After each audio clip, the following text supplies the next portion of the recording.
everyone. Welcome to my channel on Voice with Priyanshi. Today we have with us Abhinav Banka, an IES officer. He have graduated from IIT Kharagpur in his masters and bachelors in economics. Hello sir, how are you doing?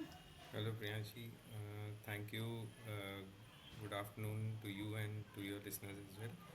Yes Thank sir. you for having me on the channel. Thank you so much And for being in my thank you. first episode. I'm really grateful for you. And thank you for the kind introduction as well. Yes Thank you. sir. Sir, so I want to ask, like, what does a typical day in your life looks like as an IES officer?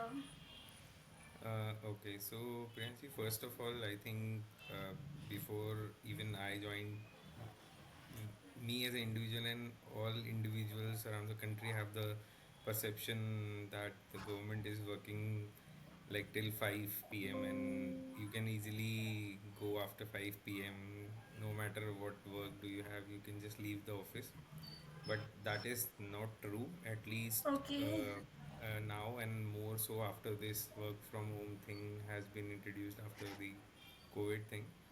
There is no per se work from home thing in government, but the thing is, when you are signing your contract for the Indian Economic Service, you are required to be available 24/7 for the government. So if Okay. you say typically, yes, the office would typically start around 9, 9:15 and would end around 6 p.m. But before and beyond this stipulated time, you are required to work anywhere, like at all the odd hours. And also it depends on like what kind of portfolio you're handling. Like so a typical day would start like you will come to your office, and because we work over the email, so we'll just start and see what all matters have been coming to you over the email, and there'll be something like processing files, because that is a regular part of any Indian economic office, because we have to do some administrative duties as well apart from what you are required to do on your desk. So that would be a starting day. And over the time, for example, I would like to point out that my first posting was in Chief Economic Advisor's office in Government of India. And there, like, you have to be on your toes. You cannot think that, okay, now this work is finished and then you can leave, because anything and everything could come to your desk at any time. Be it, for example, if there is a G20 meeting going on and you are dealing with something related to, for example, financial stability, and there is some question being asked in G20 on implication, for example, virtual currency on financial stability, then because you are handling that division, it would automatically come to you, and the timeline could be like, let's say you have to respond in 2 hours, or something would come from Prime Minister's office that is like at most urgent, and there is no room for any error in that. So no matter, like, if you are even at your home at 8 p.m. and something comes related to Parliament, or let's say PM office, then you have to be like ready for that, and you have to give it all anything and everything in a time bound manner. So I would say it's very flexible. There would be days, just like corporate, you would enjoy having cup of tea with your friends, with your colleagues. You would always chit chat in office. But there are times when, like, because deadlines are very strict in government, it seems from outside that it might not be the case, but it is not that way. So I would say there is no typical day, but yeah, you have to do your desk job, and apart from that, anything and everything which comes to you from other divisions, from other ministries, that you have to handle time and then. Yes, you mean that it is different from general perception of people that government office में तो कोई काम ही नहीं होता है like. नहीं नहीं, वैसा तो बिल्कुल भी नहीं है, लाइक स्ट्रिक्टली वैसा बिल्कुल नहीं है, and now the government is functioning way beyond the stipulated time frame. So as already set कि अब वो फिक्स टाइम फ्रेम वाला चीज़ नहीं है. You are required to work like as and when the work arrives. It's not key. Even on the weekends, if you are required to work, you have to work. For example, I would give you claims that as the budget is around the corner, pre-budget meetings are being held. So those meetings are also held over the weekend. So officers have to be in the office on weekends also. So there is nothing like Monday to Friday 9 to 5 kind of thing. It's like So whole if work come, you have to do that no matter yeah, what. it's like depending on the urgency of the work and depending on like who you are coordinating with or who you have to send the inputs to. So it's like that. So, what do you think? What motivated you to pursue a career in Indian economic services? So I would just give you a brief about what I was doing before this. So I graduated from economics in IIT Kharagpur, and then I was working in an investment bank for 1.5 year. So that is a private bank, and there I was like learning a lot on model risks, etc. Because that's how you get placement from the college, and then you are very ready to take up the new challenge. But then I realized that your knowledge of economics may go way beyond that, because that is more of a statistical work which I was doing, and analytics was little bit on the less side, and even the autonomy, and the best thing was that I was not feeling that I'm contributing something, because all my work would go to some senior management that would flow into some European company, but I could not see what is the real impact. So that was the most, I would say, the driving factor that took me to Indian Economic Service. And when I was like initially giving my first attempt, I didn't even knew that there were like 15 seats only for this examination. So just because I saw the syllabus, and yes, because I had a degree in economics, and more so the course is inclined with what I was taught in college.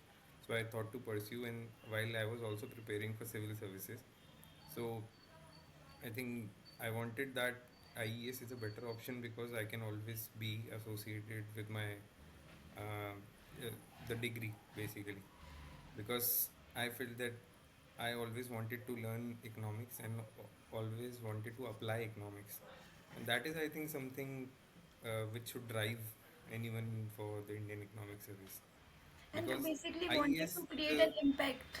yeah, IES is a special cadre basically. If you see other services, people have a good hold on the field, like the field work, but they are not much interested on the analytical front. But IES provides that cutting edge option to you, that you can do your own research as well, and not just research, but apply that and see how policies could be implemented using that knowledge. So I think that gives a very good platform for anyone to be in Indian Economic Service. Can you describe the key responsibilities of an IAS officer?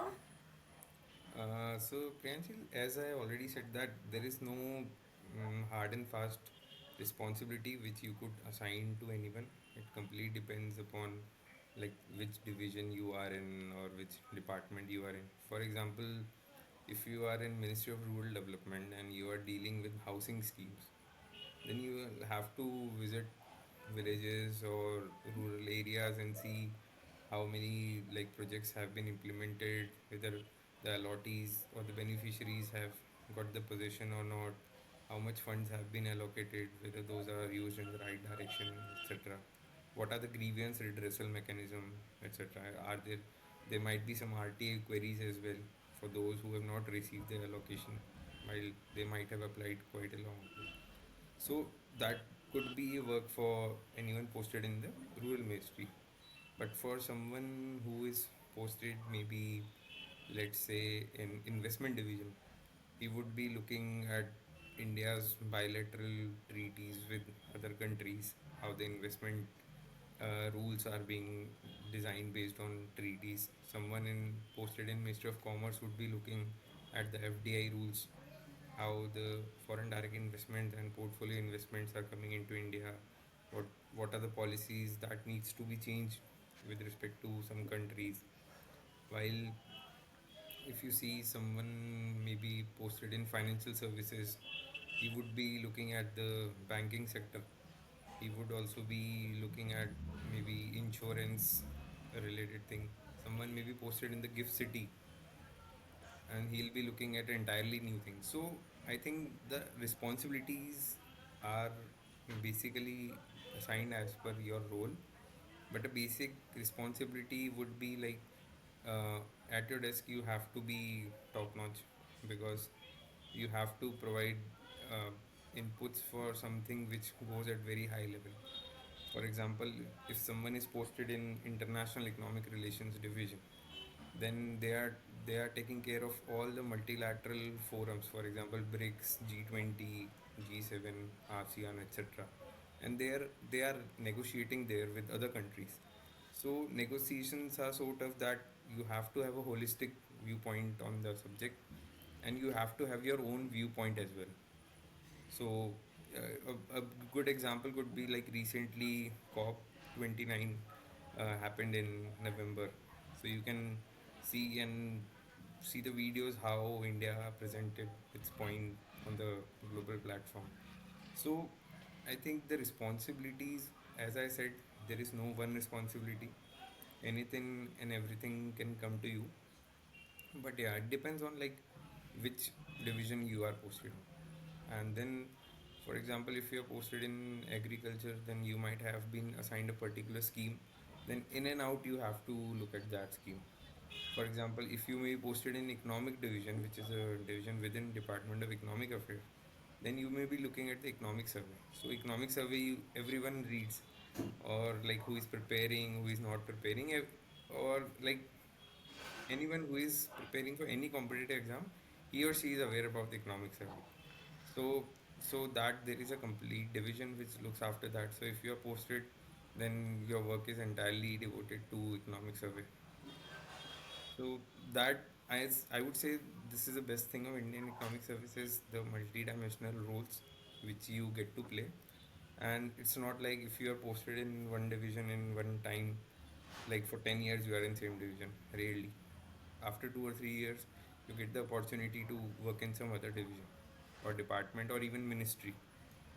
So at one point of time you are working in one ministry, 2 years later you are working in another ministry. So your roles and responsibilities change, and also I forgot to mention with promotion your roles and responsibilities change as well.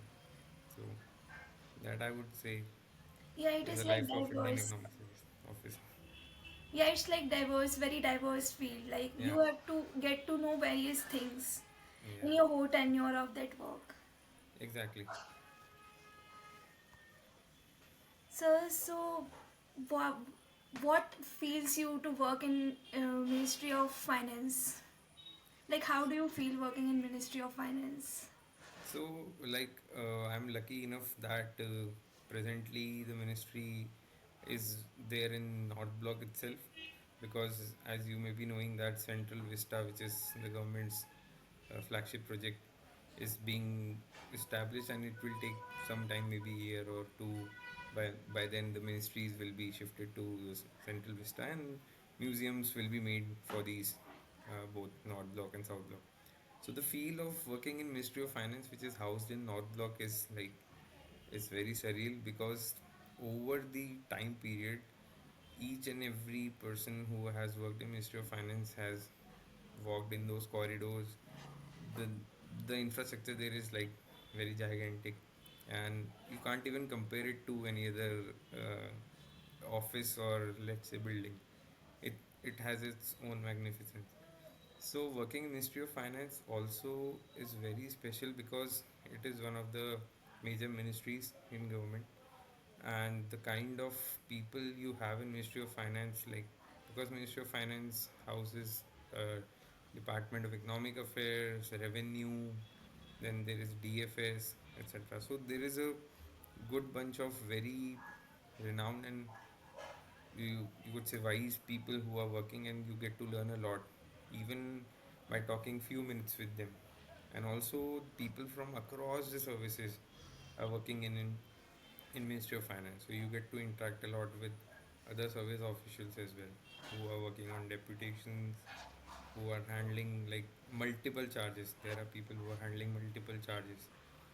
So, Ministry of Finance gives you a lot of opportunities which you generally don't get in other, for example, in other divisions or maybe in private sector, because the kind of aura Ministry of Finance has, it's very special. Yeah, it's like diverse and very like interesting too. I think I feel that.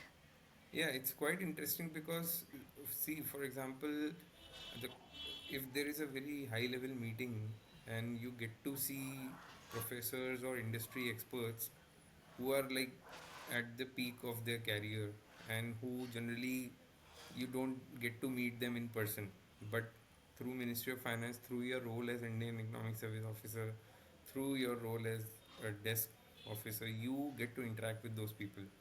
And not only interact, you get to share your views with those people. And you being a representative of Ministry of Finance, they also get to hear you.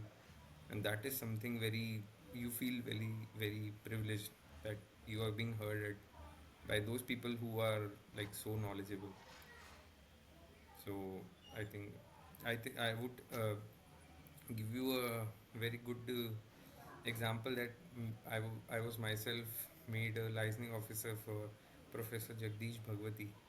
So you might have heard his name, and all the people of economics fraternity know his name. So I could have never thought that I would be like staying close to him for 10 days and working in and out with him. So that is some kind of opportunity which you can never avail being an outsider. So government and Ministry of Finance give you these kinds of opportunities which are like once in lifetime opportunities. So yeah, I think that's great. That's for the greener side, but what do you think? What are the challenges working as an Indian economic officer? So challenges I would say comes from the responsibilities. As I said that you may be posted in some division which you are not even aware of. For example, if I am posted in Ministry of Mines, then I am no, not someone who have read geology or geophysics, etc. I might not be knowing anything of mining, right? But you are required as an officer to learn on the job within like very short period, and then you have to adapt to that environment. So I think that is the most challenging thing, and that is for all the officers, because see, the postings in the government are like, it's not like what you have done in the past. It's like they post you based on your caliber, based on the challenge which is at present, and also based on the vacancies. So you don't know like where you will be posted. And the thing is, you have to interact with the senior most officials, and the government, has its own the bureaucratic angle. So it's not like you have to follow protocols, right? And there is a procedure for everything. You cannot bypass those things. So learning those procedures, those administrative things, and working in that challenging environment, because time pressure is something in government which is very high. For example, whenever the parliament is functioning, so parliament questions comes to like all the divisions, and parliament questions are like something which you cannot escape, and you have to prepare uh, briefs or inputs or answers to those parliamentary questions. That is, I would say, a tricky thing, because you have to answer to those questions in the parliamentary angle, not like you and me are talking. You cannot answer like that in parliament, right? So there has to be deep research being going on behind that. Similarly, I would say, like, if someone is being given a speech to be prepared for finance minister, that is something like you can't even dream before getting into the service that I'm writing speech for finance minister. You can't even think. And by the time you are doing that, you have to be like so cautious that, because it is very confidential thing and also a thing of very big stature. So you have to take care of those things. So I think balancing these things is a big challenge in government. uh, So you have to be like ultra responsible. The first thing is that it's like you cannot shirk off your work saying that I am not available, I am occupied in this and that, and you cannot give flimsy reasons. You have to be present and you have to be ready for everything. So I think that is challenging. It's like a two side of same coin. Like writing a speech for finance minister is both like a honorable movement, motivating movement, but it's like cautious also. Like you have to Yeah, write for exactly. them. Exactly. It's very, you have to be very thoughtful, very wise, and it's a big task. So how do you prepare for IES exam? Like what are the books that you use and everything? Okay, so I think this is a very big question, so we can break it down. So I would Okay. start that, see, I would recommend from my experience that anyone who is preparing for Indian Economic Service should start preparing while they are in their graduation, or at least just after their graduation, so that they don't have a big gap between their preparation and when they passed out or when they are studying. Because the good thing for this exam is that you are required to write 800 marks for your core subject and 200 marks for GS and English, right? Because there are four papers. And so that is best thing compared to if you see other civil service examinations. Like in civil service, you know there is a separate paper on each subject, and apart from the optional subject, right? But the good thing is in Indian Economic Services that there is a dedicated paper, four papers for economics alone. So there you can capitalize like on your knowledge of economics. So preparation, I would say, would start from some basic books which you can easily find from very good topper videos, and also you can share with your viewers that we had prepared a blog. It's called Project IES. I'll share you the link. You can share with your I viewers. will drop down in the description Yeah, box. so actually we when we had joined service in 2022, we prepared a blog, and all the service officers we had listed down our strategies, our like interview guidance, and like what are the syllabus, what are the books, and even some notes are also there. So I think the best strategy to prepare for IES is to first go by the syllabus and then try to match like what all have you studied in your bachelor's and master's, and try to first complete that and then go to additional sources or some standard sources. And I don't think more than an year you need to prepare this. And for also like for just in the morning also I received a call from one of the student that I'll have to start preparing in January, and this is the exam is in June, is it possible to clear? So I told him that even if you're not clearing, at least you should have a attempt so that you are aware. Because we straight after college preparing for UPSC and attempting UPSC paper is a different thing, because it's a very lengthy process and you have to give papers back to back, completely subjective papers. So I think you should have a good writing, answer writing practice before attempting, and for that there are many test series available in the market. You can always look for that. People who are in Delhi, they have like ample resources. For people who are not in Delhi, I would recommend more that they can go through our blog for, because when I myself started preparing, I didn't have a big clue, because there are few like the resources are limited for IES compared to other examinations. But the good part is that less you have, more you can revise. So that is the best thing. Okay, sir. So how do you see India's economy in next 10 years?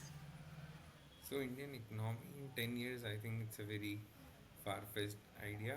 But yeah, Indian economy is doing really good.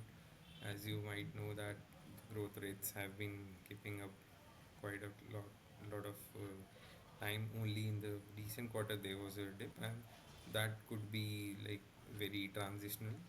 So Indian economy is doing good even in terms of inflation or in terms of you say forex reserves. or in terms of, you say, consumption, sales, services growth, or you can say agricultural output, etc. So India is on right track for being a developed economy, because that is our vision for 2047, and we already have set our targets for 2030, whether it's in terms of being completing our national determined contribution goals, or even in terms of, you say, taxation. The GST revenues are moving really good, so that is another angle where government is quite comfortable.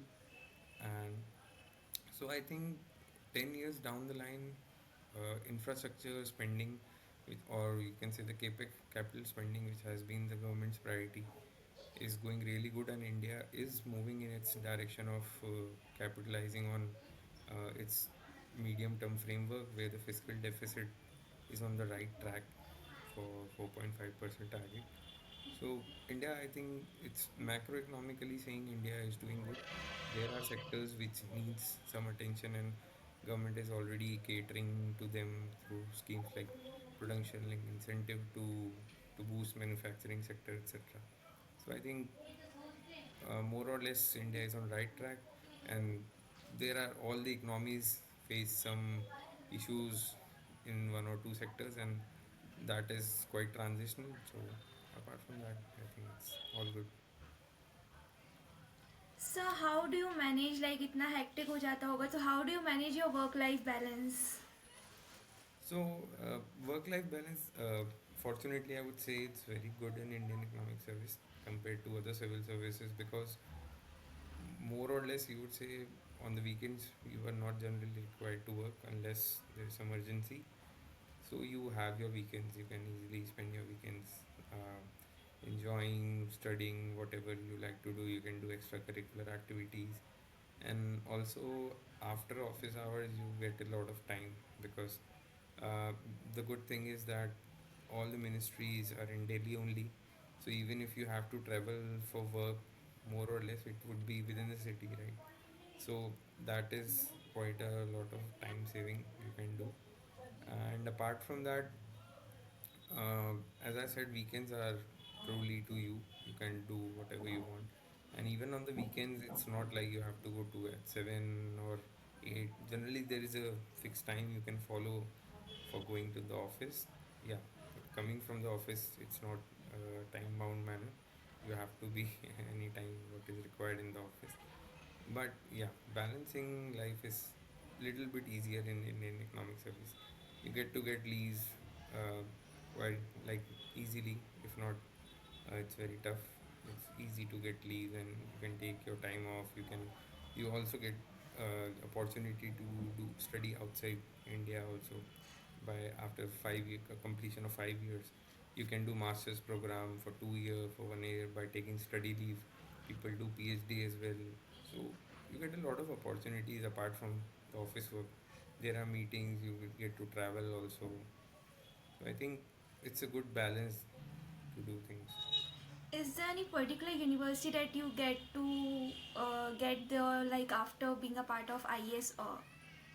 So as I mentioned that after 5 years you are eligible to do this these masters program, or even some specific courses related to like MPhil also, but for that you have to take study leave. So people from government are also going to Harvard, they're going to Stanford, they're going to London School of Economics, or League One School in Singapore, or they're going everywhere in India where you have a good course.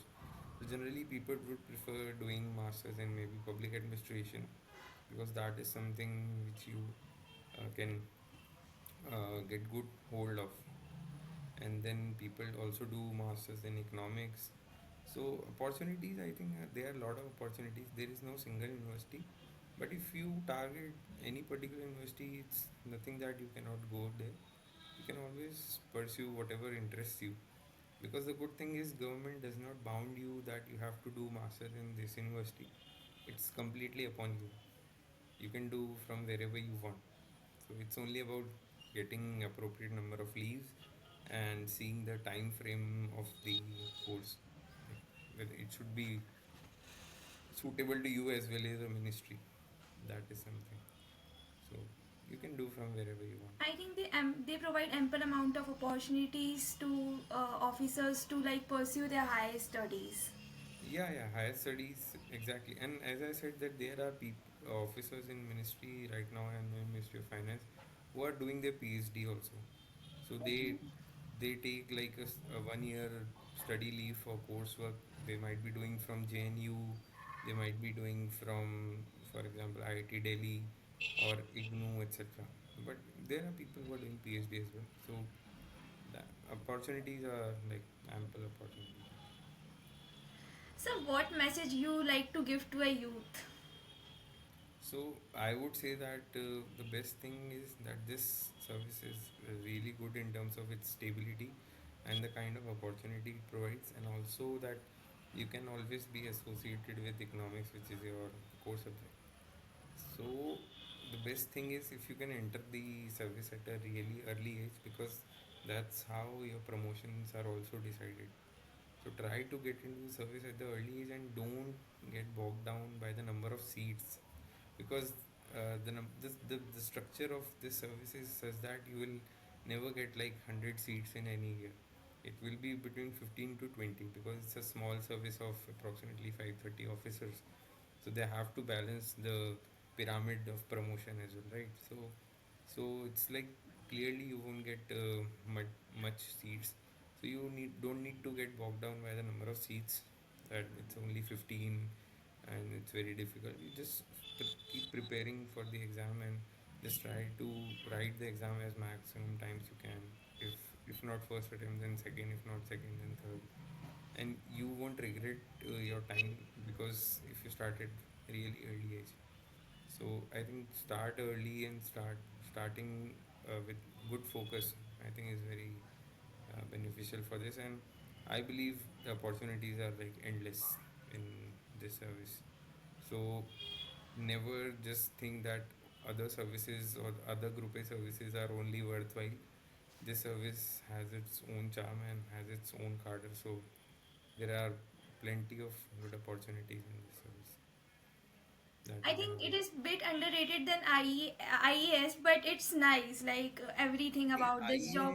IAS basically has their own, I would say, uh, speciality, because they are dealing things on the ground level.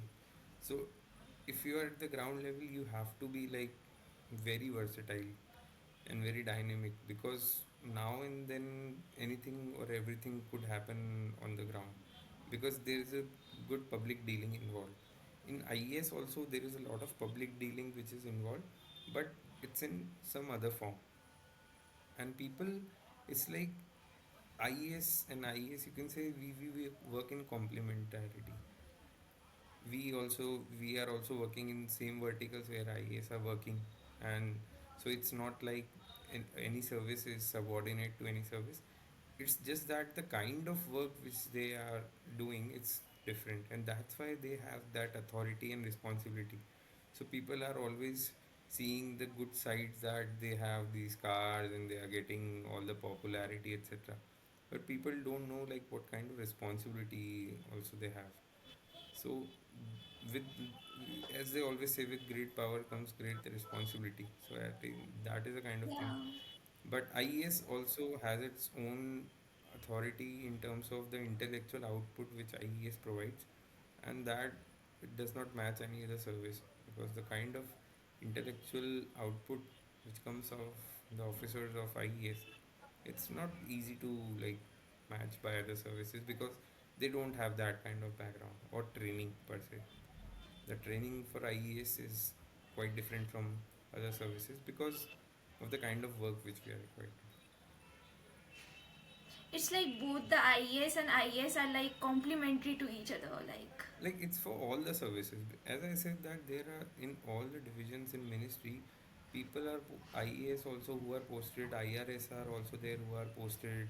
There are some IEPS officers who are also posted, and they're working in the same domain.